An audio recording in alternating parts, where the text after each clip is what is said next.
안녕하세요. 부동산에 관한 한 여러분의 베프가 되고 싶은 공인중개사 김혜주입니다. 오늘은 부담부 증여 올해 2022년이 훨씬 유리하다는 이야기를 해드리려고 합니다. 다주택자나 이제 이런 보유세 부담이 크신 분들 집을 좀 정리를 하고 싶은데 도대체 요새 주택이 팔리지가 않잖아요. 매매가 안 되니까 처분을 할 수가 없고, 그리고 다주택자 이제 한시적 중과 배제 내년 5월 9월까지 되는 그걸 좀 혜택을 보시고 싶어도 처분이 되어야, 매매가 되어야 혜택을 보실 수가 있는 거잖아요. 그래서 이러저러한 이유로 자녀분들께 증여하는 케이스가 많이 늘어났다고 합니다. 그래서 이왕 증여를 생각하고 계신다면 올해 하시는 것이 훨씬 더 유리하다는 걸 알려드리고, 자금 여력이 부족한 자녀들에게 이제 증여를 하실 때는 부담부 증여를 활용하는 것이 훨씬 더 유리합니다. 그래서 부담부 증여를 활용하실 때 그 부담과 증여 요 배분을 어느 정도 금액으로 하는 것이 가장 유리한지 이제 알아보시려고 하면, 그런 양도세와 증여세와 취득세까지 체크하실 수 있어야 그 금액 배분을, 적절한 금액 배분을 하실 수가 있는 거거든요. 그런데 이거 보통 세무사에게 맡기실 건데 내가 저것까지 알아야 돼? 이렇게 이제 생각하실 수도 있는데, 세무사가 어떤 설명을 해도 내가 기본을 알고 있지 않으면 그 설명을 이해할 수가 없습니다. 의논이 되질 않습니다. 그러니까 오늘 저랑 같이 그 기본, 부담부 증여의 기본에 대해서 한번 공부를 해보시고요. 그러면 훨씬 더 이제 증여를 생각하실 때 이해의 폭이 넓어지실 겁니다. 그럼 기본 공부 한번 같이 시작해 보실까요? 먼저 부담부 증여가 뭔가 한번 보실게요. 그러니까 증여재산에 담보된 증여자의 채무를 수증자가 인수하는 조건으로 증여하는 것, 이렇게 되어 있습니다. 이걸 쉬운 말로 풀어서 설명을 드리자면, 만약에 내가 아파트를 이제 자녀에게 증여를 해요. 그러면 이 아파트에 담보되어 있는, 잡혀 있는 대출이나 전세 보증금을 증여자, 그러니까 부모의 채무죠. 그 부모의 채무를 수증자, 자녀가 인수하는 조건으로 아파트를 통째로 증여하는 것을 부담부 증여라고 합니다. 좀 쉽게 이해하셨죠? 그런데 왜 증여는 올해 안에 하는 것이 훨씬 더 유리할까요? 그걸 먼저 말씀을 드리면, 이 증여 취득세 부담이 내년부터 늘어납니다. 취득세 부담이 늘어납니다. 그리고 2023년 5월 9월까지 그 시행되는 그 한시적 중과 배제, 양도세, 한시적 중과 배제를 활용해야 되기 때문에 이 두 가지를 다 할 수 있는 기간이 올해잖아요. 그래서 올해 안에 하는 것이 훨씬 더 유리합니다. 그럼 증여취득세는 어떻게 부담이 늘어날까요? 내년부터 과세 표준이 달라집니다. 올해까지는 시가 표준액, 그러니까 주택 공시가격 기준으로 증여취득세가 나온다면, 내년부터는 시가 기준으로, 그냥 매매 사례가가 있을 거잖아요. 그 매매가액, 감정가액 기준으로 증여취득세가 부담이 됩니다. 과세 표준이 달라지는 거죠. 지금 현재로 보시자면 이 주택 공시가격과 이제 시가 차이가 한 30-40%는 되는 거잖아요. 그러니까 실제로 30-40% 증여취득세가 늘어난다고 보시면 되겠습니다. 내년에는. 그러니까 올해 내로 하시는 것이 훨씬 더 유리합니다. 그런데 이제 부담부 증여를 하신다고 하면 두 가지로 크게 체크를 해보셔야 되는 거예요. 어떻게 체크를 해봐야 되냐 하면, 먼저 큰 세금, 증여세와 양도세를 어떻게 배분을 해야 유리하고 불리한지를 한번 이제 계산을 해보셔야 부담을 어느 정도로 얹고 증여를 해야 될지 그게 나옵니다. 금액 배분이 나와요. 그러니까 먼저 큰 세금, 증여세와 양도세 유불리를 계산해 보셔야 되고요. 그 다음에 두 번째 세금, 취득세 유불리를 계산해 보셔야 됩니다. 그러니까 증여취득세와 매매취득세도 어느 정도로 이제 기준을 잡는 것이 유리하고 불리한지 이 두 가지 방향에서 체크를 해 보셔야 합니다. 그럼 먼저 증여세, 양도세를 어떻게 배분하는 것이 유리한가 한번 비교를 해볼게요. 아까 말씀드린 거에서 그 채무금액, 그 아파트에 얹혀 있는 대출금이나 아니면 전세보증금을 채무금액으로 보는 거죠.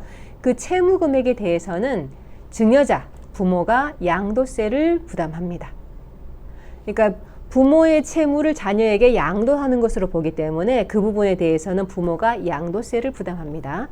그리고 전체 금액에서 그 채무액을 뺀 나머지 금액에 대해서는 수증자, 자녀가 증여세를 부담합니다. 그러니까 이렇게 양도세와 증여세 두 가지가 일어나게 되는 거죠. 부담부 증여를 하시면. 그냥 통으로 증여를 하시면 증여세만 일어나지만, 부담부 증여를 하시면 양도세와 증여세 두 가지 세금이 일어나는 겁니다. 그러니까 어느 정도로 배분을 해야 가장 유리한지를 두 가지를 다 계산해 봐야 알겠죠. 예를 들어서 말씀드리면 이제 시세 7억짜리 아파트를 5억 전세 보증금을 안고 자녀에게 부담부 증여를 합니다. 그러면 이 5억 부분 전세 보증금에 대해서는 부모가 양도세를 부담하는 거고요. 2억 부분에 대해서는 자녀가 증여세를 부담하는 거죠.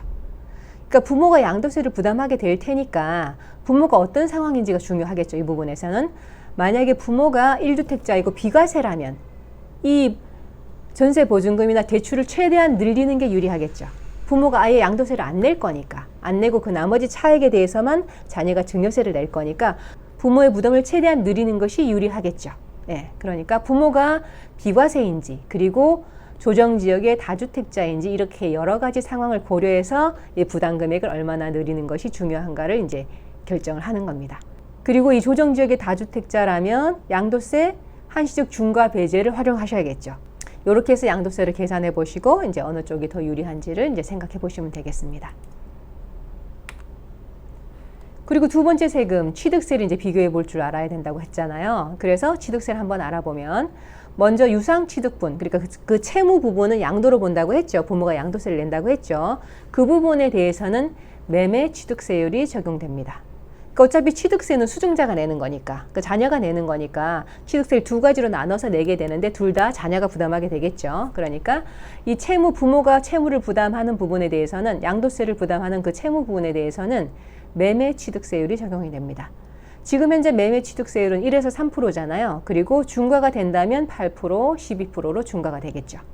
그러니까 이 매매취득세율이 어떻게 적용되는가는 이 자녀분의 상태에 따라서 달라지는 거죠.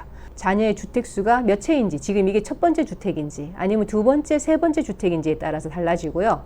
이 주택이 어디 있느냐, 조정지역에 있느냐 아니냐에 따라서 차등해서 적용이 될 겁니다. 그러니까 만약에 자녀가 1주택자이고 이 주택을 받으면서 2주택이 되고 만약에 이 주택이 조정지역에 있다면 그러면 이제 8% 취득세가 적용이 되겠죠. 그리고 무상취득분, 내가 증여세를 내게 되는 그 무상취득분에 대해서는 증여취득세율이 적용이 됩니다. 그런데 이 증여취득세율도 기본은 3.5%이고 중과되면 12%가 적용이 되잖아요. 그런데 이게 중과가 되느냐 아니냐는 이 집이 조정지역에 있는지 3억 이상인지 그리고 부모가 1주택자인지 아닌지 여부에 따라서 이제 다르게 적용이 됩니다. 그러니까 조정지역에 있고 주택이 3억 이상이면서 부모가 1주택자가 아니라면 12% 중과취득세율이 적용이 될 것이고 조정지역에 있는 3억 이상의 주택이라 하더라도 부모가 1주택자라면 그러면 3.5%의 일반 증여취득세율이 적용이 됩니다. 그런데 부담부 증여를 할 때 특별히 유의해야 되는 사항이 두 가지가 있어요. 먼저 이 증여세, 나오는 증여세를 자녀가 직접 부담해야 합니다. 자녀가 돈이 없다고 부모가 대신 내줘 버리면 그 부분에 대해서 또 증여했다고 해서 증여세가 추가로 더 나옵니다. 그러니까 증여세는 자녀가 직접 부담하는 것이 가장 깔끔하고요. 그 다음에 부담부 증여를 하셨으면 그 채무 금액을 자녀가 직접 상환해야 합니다. 만약에 자녀가 직접 상환하지 않으면 그 부분을 증여로 보고 다시 증여세가 추징되어 나오겠죠. 그러니까 국세청에서 계속 이 부담부 증여한 이 부분에 대해서 부담한 부분에 대해서 계속해서 사후 관리를 하고 있으니까 그러니까 꼭 자녀가 직접 상환하도록 해야 합니다.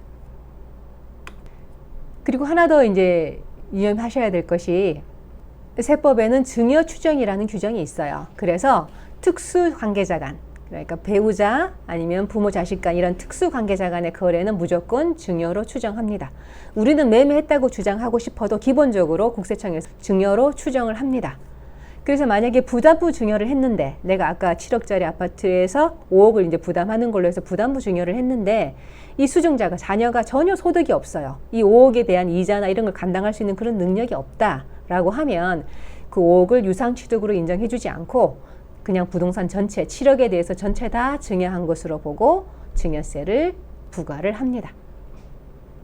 그리고 만약에 부모 자식 간에 내가 매매로 주택을 넘겼어요. 매매로 주택을 넘기고 뭐 저가 양도를 하던 그렇게 해서 매매로 주택을 넘기고 우리는 매매했다고 이제 신고를 한다고 하면 이것은 매매를 주장하는 자에게 입증 책임이 있습니다. 유상거래를 주장하는 자에게 입증 책임이 있기 때문에 매매 거래 대금을 어떻게 지급했다는 것을 객관적인 증빙 자료를 제출해서 입증을 해야 합니다. 입증이 되지 않으면 또 증여로 보고 증여세가 나오는 거죠. 그러니까 이렇게 특수관계자 간 거래는 기본적으로 증여로 추정되기 때문에 증여가 아니고 유상거래다라고 주장하시려면 그 유상 거래를 주장하는 자에게 입증 책임이 있다는 것 유념하셔야 됩니다. 왜 올해 부담부 증여를 올해 안에 하는 것이 더 유리한지, 또 어떤 식으로 어떤 점에 유념하면서 부담부 증여를 해야 하는지를 알려드렸습니다. 오늘 영상이 부담부 증여를 고려하고 계신 분들께 도움이 되셨으면 좋겠고요. 도움이 되신다면 구독과 좋아요 부탁드립니다. 저는 또 다음에 다른 유익한 영상으로 찾아오겠습니다. 지금까지 여러분의 부동산 베프 공인중개사 김혜주였습니다. 감사합니다.